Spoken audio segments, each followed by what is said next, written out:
ചോളം പൊടി കൊണ്ട് പുട്ടുണ്ടാക്കാം. അപ്പോൾ അതിനുവേണ്ടി കുറച്ച് ചോളം പൊടി എടുത്തിട്ടുണ്ട്. അപ്പോൾ ഏത് ബ്രാൻഡായിരുന്നാലും കുഴപ്പമൊന്നുമില്ല. വീടുകളിൽ എടുക്കുന്നതാണെങ്കിൽ അതും കുഴപ്പമില്ല. ഞങ്ങൾ പണ്ടൊക്കെ കൃഷി ഉണ്ടായിരുന്നു. ഇതിപ്പം അങ്ങനെയൊന്നും ഇല്ല, സ്ഥലവും ഇല്ല, ഒന്നുമില്ല. പപ്പ ഉള്ളപ്പോഴൊക്കെ അങ്ങനെയൊക്കെ ചെയ്തെടുത്തിട്ടുണ്ട്. അപ്പോൾ അത് പുട്ടിന് നനയ്ക്കാൻ എല്ലാവർക്കും അറിയാമല്ലോ. അപ്പം പുട്ടിന് കണക്കിന് നനച്ചെടുക്കുക. അത് വെള്ളം ഒരുപാട് കൂടിപ്പോകരുത്. കൂടിപ്പോയി എല്ലാം കൂടെ കുഴഞ്ഞു പോകും. തീരെ കുറയാനും പാടില്ല. നമ്മളിങ്ങനെ പിടിച്ച് ഉരുട്ടി നോക്കുമ്പോൾ ഉരുണ്ട് വരുന്നുണ്ടെങ്കിൽ അത് കണക്കിന് ആയിട്ടുണ്ടെന്നാണ് അർത്ഥം. അപ്പോൾ അത് നനച്ചത് അവിടെ ഇരിക്കട്ടെ. അതവിടെ കുറച്ച് സമയം അത് അവിടെ അടച്ച് വയ്ക്കാം. ആ സമയം കൊണ്ട് തേങ്ങ തിരുമ്മി എടുക്കാം. പിന്നെ അപ്പോഴേക്ക് വെള്ളവും തിളപ്പിച്ചെടുക്കാം. അപ്പോൾ ഇതെല്ലാം എടുത്ത് വെച്ചിട്ടുണ്ട്. ഇത് പുട്ടുണ്ടാക്കാം. അതിന് അറിയാമല്ലോ, ഞാനിപ്പോൾ ചിരട്ടപ്പുട്ടാക്കുന്നത്. ചിരട്ടപ്പുട്ടിൽ അതിലാണ് ചെയ്യുന്നത്. അപ്പം തേങ്ങ ഇടുക, മാവിട്ടിടുക, എല്ലാവർക്കും അറിയുന്നൊരു കാര്യം തന്നെയാണ്. പിന്നെ ഇടയ്ക്കൊക്കെ തേങ്ങ ഒരുപാടൊക്കെ ഉള്ളവർക്കാണെങ്കിൽ തേങ്ങ ഇടയ്ക്കൊക്കെ ഇട്ട് കൊടുക്കുക. ഞാനിപ്പം താഴെ അടിയിലും മുകളിലും മാത്രമേ വെച്ചിട്ടുള്ളൂ.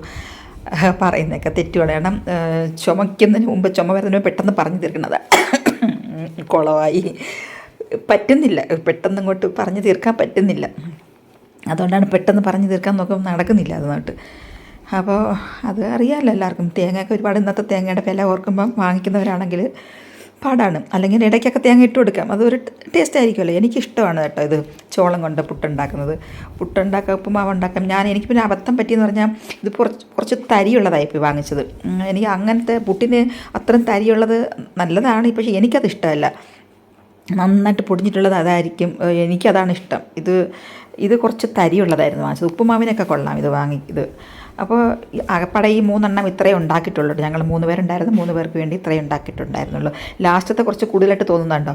അത് മാവ് കുറച്ച് കൂടുതലുണ്ടായിരുന്നു കേട്ടോ. അന്നേരം ലാസ്റ്റ് വന്നപ്പോൾ കുറച്ച്, പിന്നെ അടുത്തതിന് വേണ്ടി ഒരു പുട്ട് എടുക്കാൻ ഇല്ലായിരുന്നു. അപ്പോൾ അത് ഞാൻ അതും കൂടെ അതിനകത്ത് ഇട്ട് കൊടുത്തു. അന്നേരം ആവി വരാൻ കുറച്ച് പാടായിരിക്കും. അപ്പോൾ അങ്ങനെ കുത്തി ഞെരുക്കി വെക്കരുത്. ആ കണക്കിന് മാത്രമേ അങ്ങനെ ഇളക്കി വേണം അങ്ങനെ ഇടാനായിട്ട്. അപ്പോൾ പഴവും കൂട്ടി അങ്ങനെ കഴിക്കാം, പഴവും പഞ്ചസാരയും കൂട്ടി കഴിക്കാം. കറി വേണ്ടുന്നവർ കറി കൂട്ടി കഴിക്കാം. അതൊക്കെ ഓരോരുത്തരുടെ ഇഷ്ടമാണ്. കടൽക്കറിയോ എന്ത് കറി വേണമെങ്കിലും എങ്ങനെ വേണമെങ്കിലും കഴിക്കാം.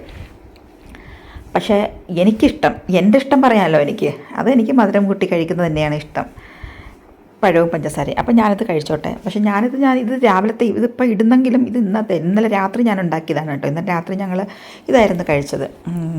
അപ്പോൾ ഇത്രയേ ഉള്ളൂ കേട്ടോ. അപ്പോൾ ലൈക്കും ഷെയറും കമൻറ്റും ഒന്നും മറക്കല്ലേ. Okay, by.